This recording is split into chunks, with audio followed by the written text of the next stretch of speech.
Welcome to my YouTube channel. आज मैं आपको क्लास 9th के लिए उर्दू का सबक नंबर 2 पढ़ाऊँगी। एग्ज़ाम से मुतालिक पूरे ही चैप्टर की 100% तैयारी करवाऊँगी। थोड़ा भी टाइम वेस्ट नहीं करूँगी।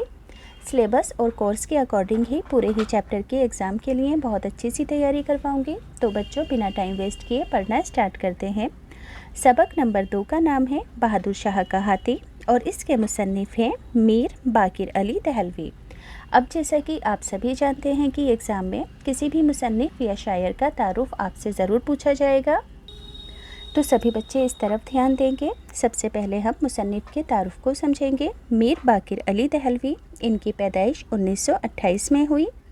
याद रखोगे कि मीर बाकिर अली दहलवी की पैदाइश 1928 में हुई। मीर बाकिर अली दहलवी दिल्ली के आखिरी दास्तान गो थे, यानी कि दास्तान सुनाने वाले थे। ये दिल्ली के आखिरी ये दास्तान सुनाने के लिए दूर दूर जाया करते थे।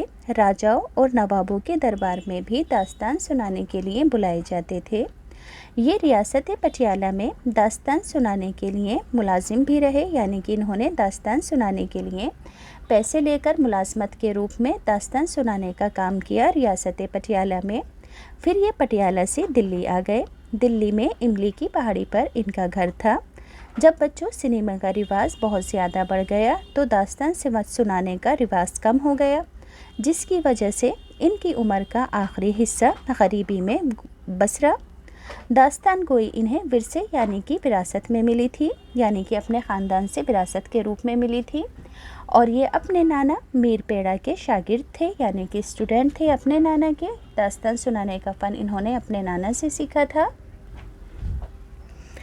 शाहिद अहमद देहलवी ने लिखा है कि मीर साहब बज़म और रज़म को इस अंदाज़ में बयान करते थे कि सुनाते वक्त पूरी ही कहानी आँखों के सामने पूरा नक्शा खिंच जाता था। दास्तान कहते जाते थे और मौका ब मौका एक्टिंग भी करते जाते थे। हर इल्म का इन्होंने बाकायदगी से मुताला किया था, यानी कि दास्तान सुनाने का, उसको लफ्ज़ों में बयान करने का, अपनी बात को कहने का, इसके लिए इन्होंने इल्म हासिल किया था, यानी कि पढ़ाई पढ़ी थी। दूसरों के पास जाकर दूर दूर जगह जाकर दास्तान सुनाने के फ़न के अंदर इन्होंने महारत हासिल की थी।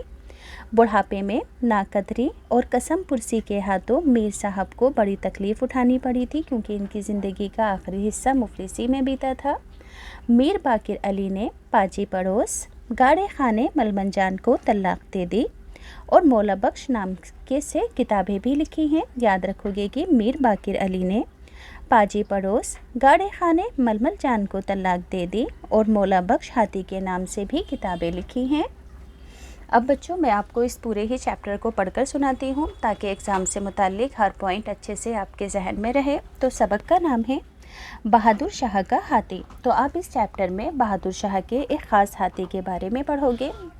मौला बख्श बच्चों हाथी का नाम था। तो मौला बख्श इतना ऊँचा हाथी था कि उसके कद के बराबर कोई हाथी नज़र से नहीं गुजरा।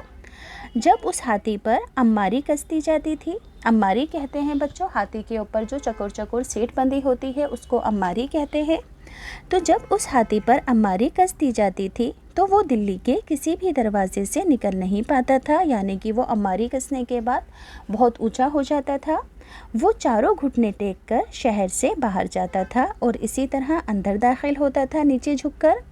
आखिरकार बादशाह बहादुर शाह ने लाहौरी दरवाज़े को तुड़वाकर मौला बख्श के ही वास्ते इतना ऊंचा करवा दिया था कि मौला बख्श उसमें से अम्मारी समेत आसानी से आ जा सके। याद रखोगे कि बहादुर शाह ने लाहौरी दरवाज़े को मौला बख्श की सहूलियत के खातिर ही तुड़वाकर इतना ऊंचा करवाया था कि मौला बख्श बिना घुटने टेके आसानी से आ जा सके दिल्ली से बाहर।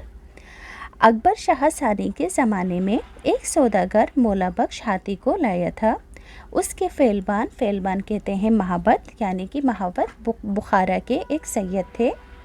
क्योंकि किसी और शख्स का बादशाह की तरफ पीठ करना बेअदबी थी, बहादुर शाह ने फेलबान को महाबत खान का खिताब दिया और जागीरें बख्शी थी। क्योंकि देखो, फेलबान से ही तो इन्होंने इस हाथी को ख़रीदा था, तो इस फेलबान को हाथी की कीमत चुकाने के रूप में बादशाह ने महाबत का खिताब दिया था, अपने पास ही रख लिया था हाथी समेत, और उसे इनाम के तौर पर बहुत सारी जागीरें पेश की थी, बख्शी थी।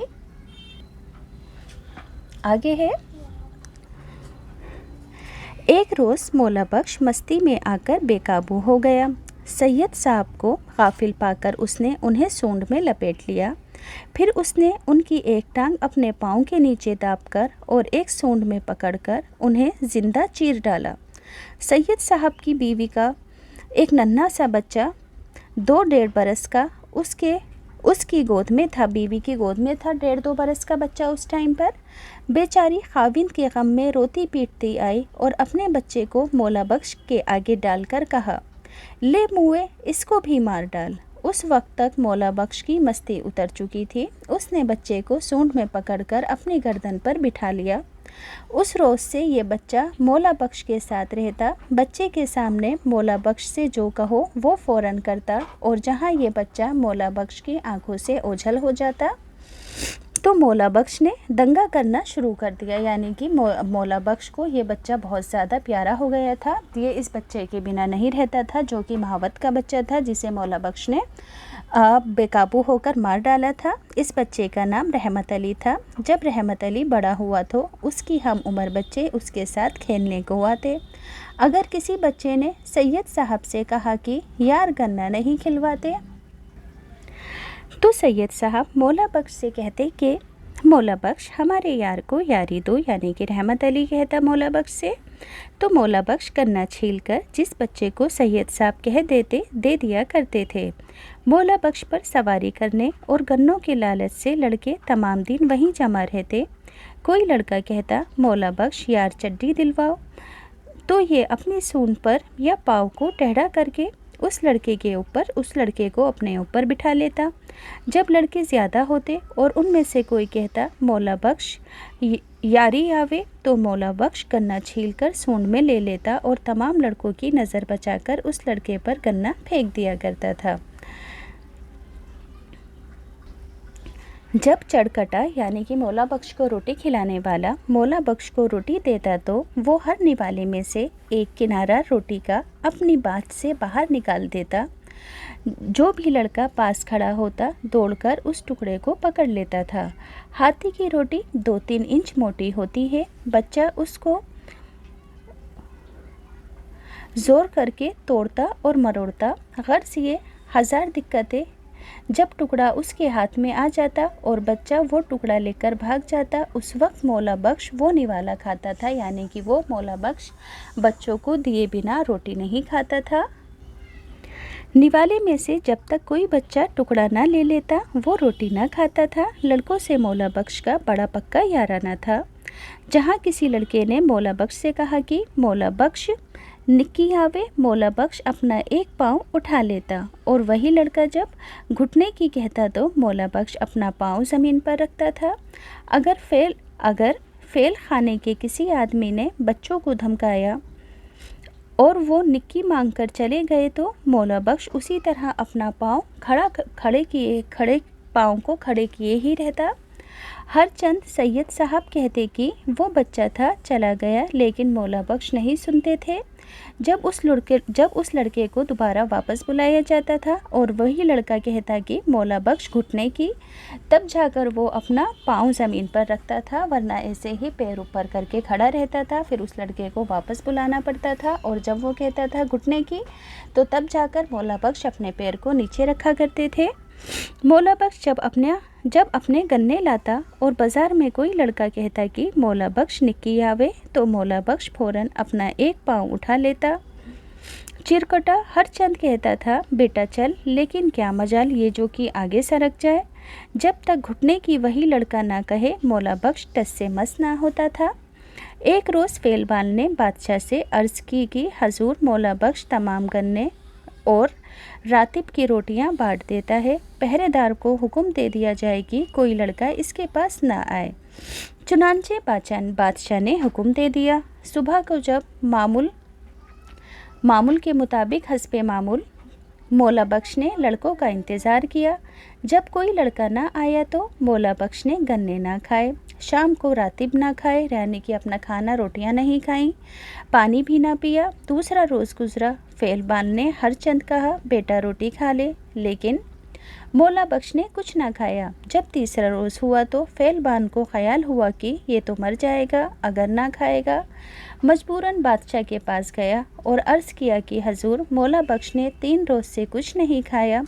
ये सुनकर बादशाह ने फरमाया, भाई मैं भी फ़कीर हूँ और मेरा हाथी भी ऐसा ही है।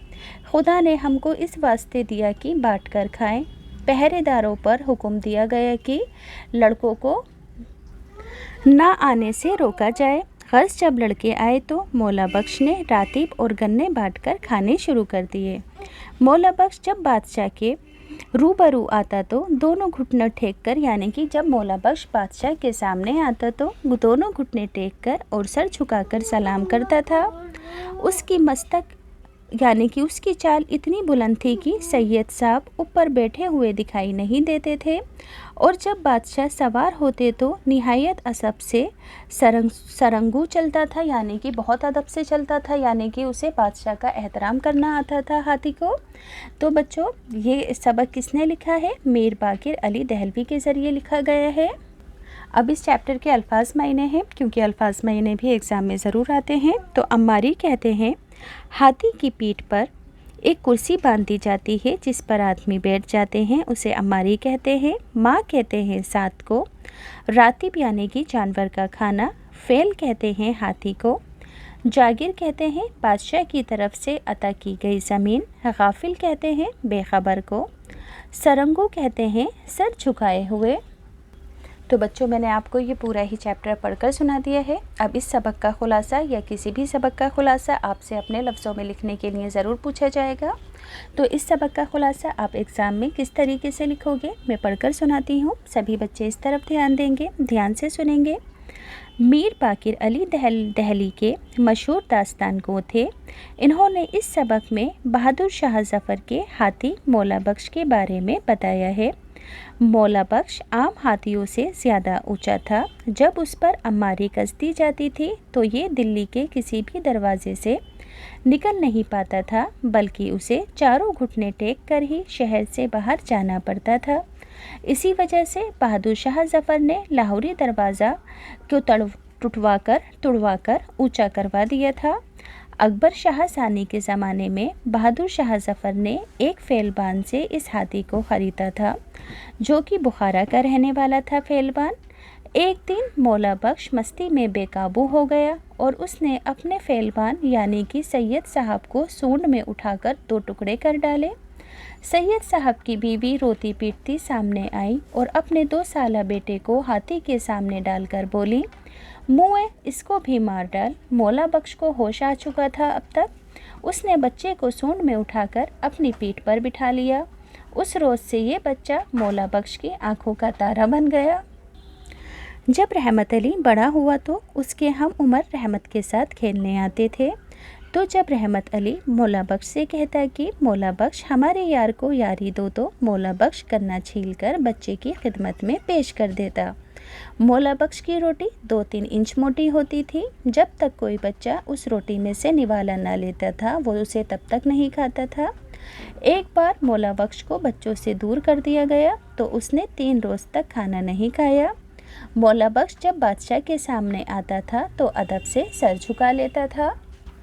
अब बच्चों, इस चैप्टर के क्वेश्चन आंसर हैं। तो क्वेश्चन आंसर पढ़कर सुनाने से पहले एक छोटी सी बात बताना चाहती हूँ। जिन बच्चों को स्टेशनरी के ख़ास प्रोडक्ट्स ख़रीदने का शौक़ है, जैसे कि ऑटोमेटिक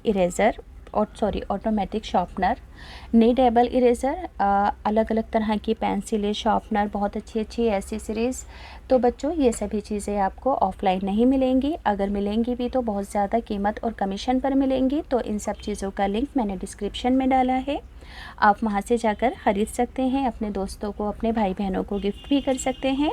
इसके अलावा बच्चों, एक बेबी सेफ्टी बैंड के बारे में ख़ास तौर पर बताना चाहती हूँ। जैसे कि आप और आपके छोटे भाई बहन किसी भीड़ भाड़ वाले इलाके में जाते हैं तो इस बेल्ट को आप अपने और अपने छोटे भाई बहन के हाथ में बांध देंगे। तो इससे क्या होगा कि भीड़ भाड़ वाले इलाके में आप एक दूसरे से आगे पीछे नहीं होंगे।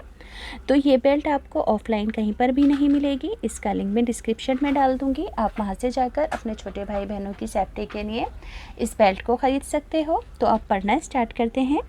सवाल नंबर 1 है टेक्स्ट बुक का, बहादुर शाह ने लाहौरी दरवाज़ा क्यों तुड़वाया?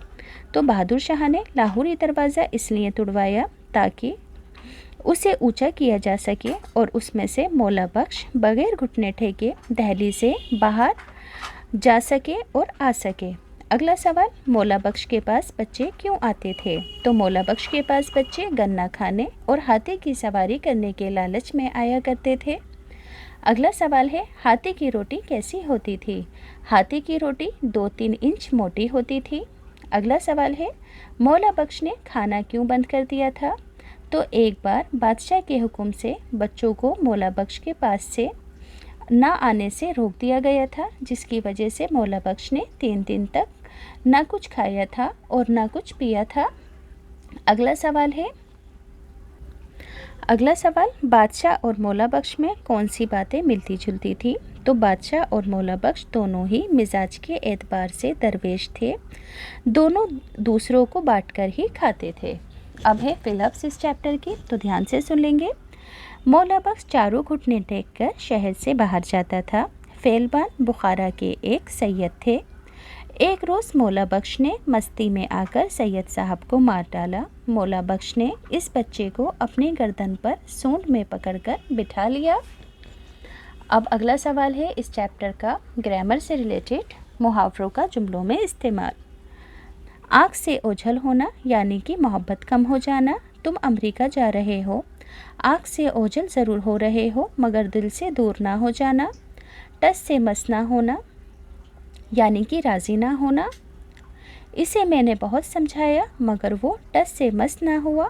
नज़र बचाना यानी कि शर्मिंदा होना। उसने चोरी की है इसलिए नज़रें बचा रहा है। अगला सवाल है मुतज़ाद अल्फाज हैं, तो बुलंद का मुतज़ाद पस्त, गाफिल का होशियार, बेकाबू का काबू, सरबुलंद का सरनगो, सुबह का शाम। अगला सवाल है ज़मीर किसे कहते हैं यानी कि प्रोनाउन किसे कहते हैं? और इस सबक से ऐसे 5 जुमले छाट कर लिखो जिनमें ज़मीर का इस्तेमाल किया गया हो। तो बच्चों, ऐसे सभी अल्फाज जो कि इस्म की जगह इस्तेमाल किए जाते हैं उसे ज़मीर कहते हैं। जैसे कि हम कहते हैं ये किताब शीला की है, ये पेंसिल शीला की है, ये रबड़ शीला का है। तो बार बार हम शीला नहीं कहते हैं, हम क्या कहते हैं कि ये किताब उसकी है, ये इरेज़र उसका है। यानी कि ऐसे लफ्ज़ जो कि इस्म की जगह इस्तेमाल होते हैं उन्हें ज़मीर कहते हैं। मसलन उस, तुम, वो, हम वग़ैरह। 5 जुमले हैं इस चैप्टर के। जब उस पर अम्मारी कसी जाती थी तो वो दिल्ली के किसी दरवाजे से निकल नहीं पाता था। वो चारों घुटने टेक कर शहर से बाहर जाता था। सैयद साहब को नागाफिल पाकर उसने उन्हें अपनी सूंड में लपेट लिया। फिर उसने उनकी एक टांग अपने पाँव के नीचे दाब कर मार डाला।